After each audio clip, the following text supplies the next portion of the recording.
Hey everyone, and welcome back for another deep dive. Today we're going to be looking at something pretty interesting. Uh, Okay. it's a single source, and this source is all about Illuminati conspiracy theories, and hmm it gets really wild. Oh, wow. Yeah, I'm looking so forward to this one. get ready to go down the rabbit hole because this one is, Buckle up. yeah, buckle up for sure. So this sounds like it's going to be one of those sources where we see a lot of different things kind of matched together. Yeah, Is that right? yeah, it really is. Okay. It's like this conspiracy theory buffet where they're just pulling from all these different areas and kind of like mixing and matching. Interesting. Yeah, so this source lays out this really intricate Right. belief system that they're attributing to the Illuminati. Okay. So they talk about things like extraterrestrial origins. Hmm. They talk about a pre-Adamite race called Homo capensis. Okay. And they even talk about worship of Lucifer. Now that's getting into some pretty interesting territory. Yeah. One thing I do want to just point out before we go too far is that the speaker in this source is very clear that these aren't his beliefs. Right. He's attributing these beliefs to the group that he's talking about, the Illuminati. Yeah, it's important to make that distinction, right? Right, Like, definitely. these are the beliefs that he is saying that they hold, Exactly. not necessarily his own. Yeah, it's not like a manifesto or anything like that. He's saying this is what they believe. Right, exactly. Okay, so extraterrestrial origins, Homo capensis, Luciferian worship. That's quite a combination. Yeah. So, what exactly does it mean to believe in a pre-Adamite race? Yeah, so when I hear that, I'm like picturing something out of a No, sci-fi movie. right, yeah, like a creatures from the Black Lagoon or something like that. Right, exactly. Well, you're not far off. When we say pre-Adamite, we're talking about the idea that there were humans, or maybe human-like beings, that were on Earth before the biblical Adam Panama event. So this is an idea that's popped up throughout history, sometimes with racist undertones, unfortunately sometimes tied to ideas about ancient civilizations, or even extraterrestrial visitors. Yeah, it's definitely an idea that has been used and misused in a lot of different contexts. Yeah, absolutely.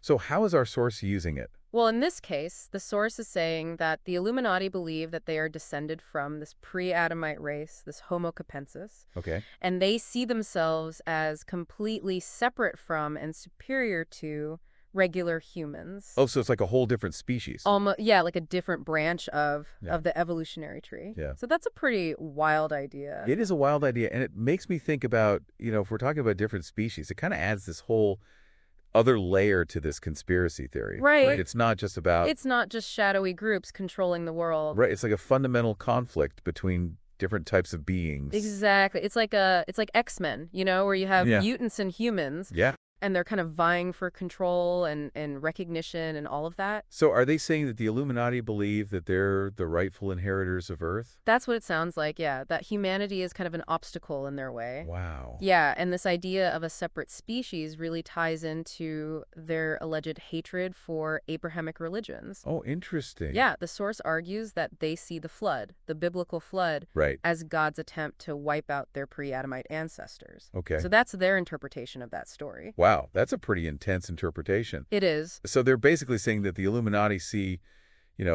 humanity as a threat to their existence. Yeah, it's almost like an alien invasion story, but in reverse. Right. Like we're the aliens to them. Yeah, exactly. And this is why, according to the source, the Illuminati want to depopulate the planet and enslave the remaining humans. Oh, wow. It's all about reclaiming their dominance and creating this Illuminati paradise. So we've got extraterrestrials, we've got pre-Adamite race, Yep, global domination. we're checking all the boxes here. It's a lot. Yeah. And it gets even wilder because the source claims that the Illuminati are involved in Pizzagate. Wait, Pizzagate? Like the Remember that whole online conspiracy Oh, theory? yeah, the pizza place in D.C.? Yeah, about a child trafficking ring operating out of a Washington, D.C. pizzeria. I remember that one. Yeah, so that's where we're going with this. Wow, okay. How do they connect those two things? Well, that's what we're going to get into next. All right, I'm ready. Yeah, get ready. Okay, so how exactly does this source connect the Illuminati beliefs to Pizzagate? Well, they're claiming that for the Illuminati, pizza is like this code word Okay. for child trafficking and sacrifice. So like when they talk about pizza, they're not really talking about pizza, they're talking about something else. Right, exactly. Wow, that's a pretty big leap. It is, but that's kind of how they're tying it all together. So they're saying the Illuminati use pizza imagery to signal their involvement in this alleged network.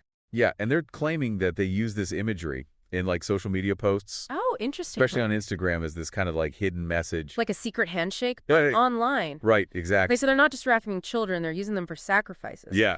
And they're doing this to gain psychic energy and influence demonic entities. Okay, then we're getting into some really dark territory here. Yeah, this is where it starts to get really disturbing. It really is. So they're saying that these sacrifices are how the Illuminati achieve their political and military goals, like they're influencing legislation or even winning wars through child sacrifice. So basically, they're saying that the Illuminati are manipulating the world through these dark occult practices. That's what the source is claiming, yes. And that brings us to another fascinating aspect of this source. Okay. The prediction of a staged alien disclosure event. They're predicting an alien invasion. Well, not exactly an invasion, more like a revelation of extraterrestrial life. Okay, so alien disclosure. Yeah, and they're saying that this is all going to be staged. Staged by the Illuminati. Right, to distract everyone from their other activities? So it's like a smokescreen Exactly. to cover up their true agenda. Okay, but are they saying that there are aliens? Or are they saying that the whole thing is fake? That's a good question. The source seems to suggest that there will be real discoveries made in Antarctica, but that those discoveries will be used as the smokescreen. Oh, so they're using real events to support their theory. Right. They're claiming that there's more going on than meets the eye. That's a pretty clever way to spin things. It is. Make it harder to debunk.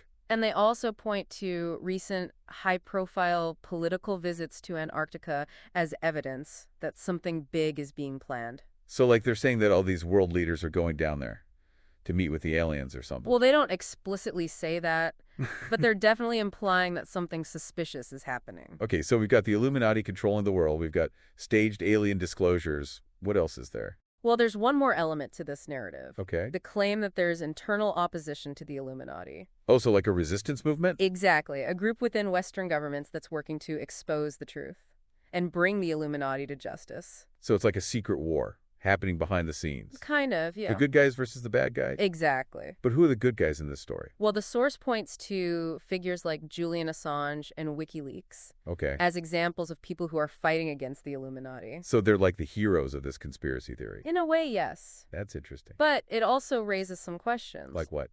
Well, doesn't this idea of a secret resistance also create a way to deflect any criticism? I see what you mean. If anyone questions the theory, they can just be dismissed as being part of the cover-up. So it's like a self-sealing system. Right. Any evidence against the theory just becomes more evidence for the theory. That's pretty clever, but also pretty dangerous. It is. Because it makes it impossible to have a real conversation about what's actually going on. Exactly. It shuts down any critical thinking or debate. So where do we go from here? How do we even begin to unpack all of this? Well, that's the challenge, isn't it? It really is. I mean, we've been talking about this source and all these claims about the Illuminati. Yeah.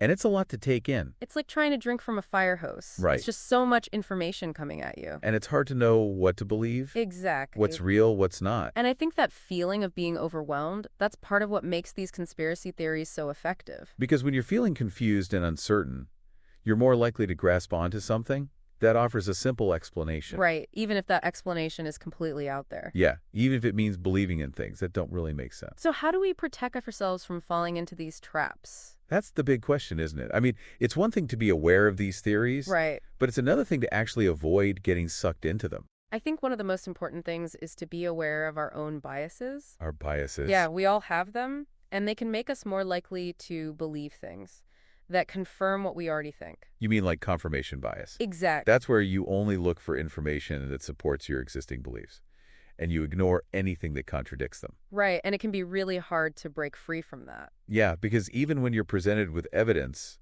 that challenges your beliefs, you just find a way to explain it away. Exactly. You rationalize it or you dismiss the source as being biased or untrustworthy. So how do we fight against that? Do we just have to be skeptical of everything? Skepticism is important, but it's not about rejecting everything outright. So it's about finding a balance. Yeah, it's about being open-minded but not gullible. It's about questioning things, but not being cynical. So we need to be critical thinkers, Exactly. not just passive consumers of information. Right. We need to be willing to dig deeper, to check sources, to evaluate evidence. And to be willing to change our minds when we're wrong. Exactly. Because ultimately, the truth is more important than being right. Absolutely. Well, I think that's a great place to leave it for today. Yeah, I think so too. Thanks for joining us for another deep dive, and we'll see you next time. Until then, stay curious.